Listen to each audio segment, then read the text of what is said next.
Hi, it's Edward, back with another video. Please take a moment to click the thumbs up button below and consider subscribing to the channel. Thank you for your support. Today I read an interesting article on CNBC.com written by Hugh Son, titled, JP Morgan CEO Jamie Dimon says the economy is weakening. I'll include a link to this article below. I encourage you to check it out. According to Jamie Dimon, I think the economy is weakening. Whether it's on the way to recession or just weakening, I don't know. Is it that he doesn't know, or he doesn't want to say publicly? When people like him speak, it can move markets. It's like Warren Buffett. When he speaks, it can move markets. Getting back to the article, the author said, JP Morgan Chase CEO Jamie Dimon said that a Labor Department report released Tuesday confirmed that the U.S. economy is slowing down. My friends, I don't think we needed a Labor Department report to tell us that. All signs point towards a slowdown. A lot of you who are business owners have likely experienced this slowdown already.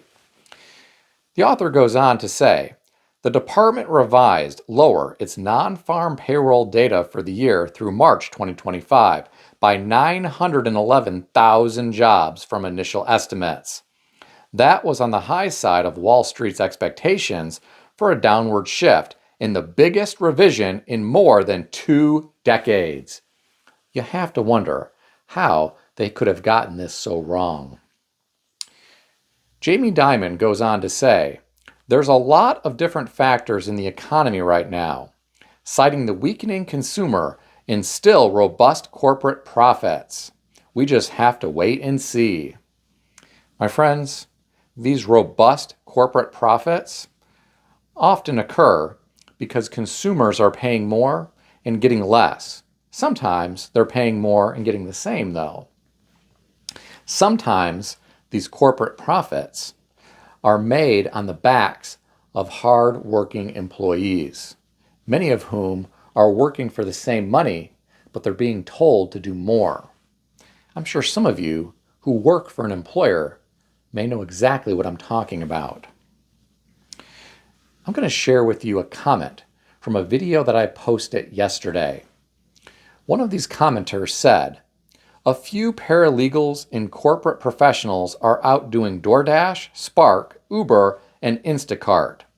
I couldn't believe it, but here in Nashville, it seems to have been normalized. Sad. That came from one of my commenters beneath a video that I uploaded yesterday. If our economy was really as robust as the mainstream media believes it is, why do we have paralegals and corporate professionals out doing DoorDash, Spark, Uber, and Instacart? Many people have not seen their wages keep pace with true inflation in this country. A lot of people are being crushed financially right now. They don't know how to pay all of their bills. Some refuse to rely on credit.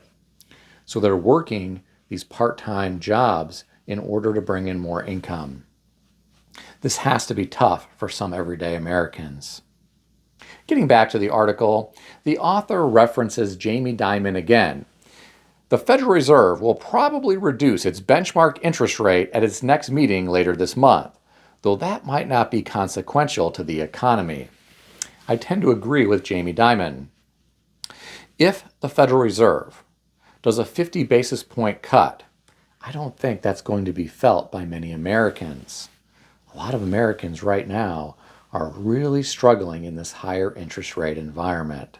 If we see a 50 basis point cut, it might help people a little bit if they're going to get a car loan. It might help people a little bit with their credit card interest rate, but I really don't think it's going to make a big dent.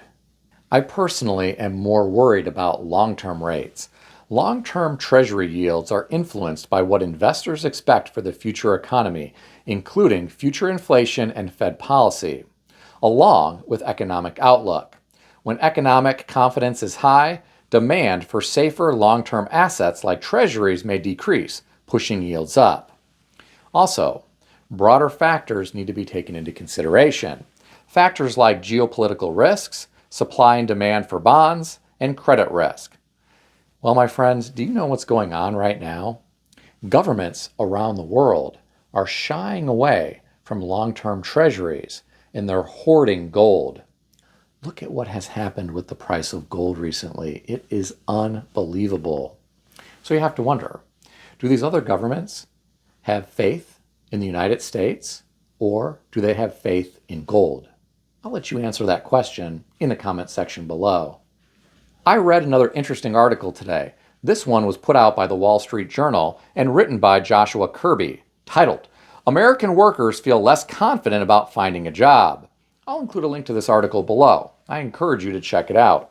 According to the author, American workers' confidence in finding a new job if they lose the position they currently hold has hit a record low, according to new polling released Monday by the Federal Reserve Bank of New York. The perceived probability of finding a new job in the next 3 months dropped by 5.8 percentage points to 44.9%, the lowest score since the Fed started surveying households on the subject in 2013. My friends, this is not good news at all. This really puts into perspective for you what is happening in the real economy. I have to wonder, what are young people going to do who are graduating from college? Are they going to be able to find a good job? Are they going to be able to find a job in their respective field? What are retirement age people going to do? Many have no retirement savings, but they can't survive just on Social Security, so they have to continue working. If jobs become more scarce, what are they going to do?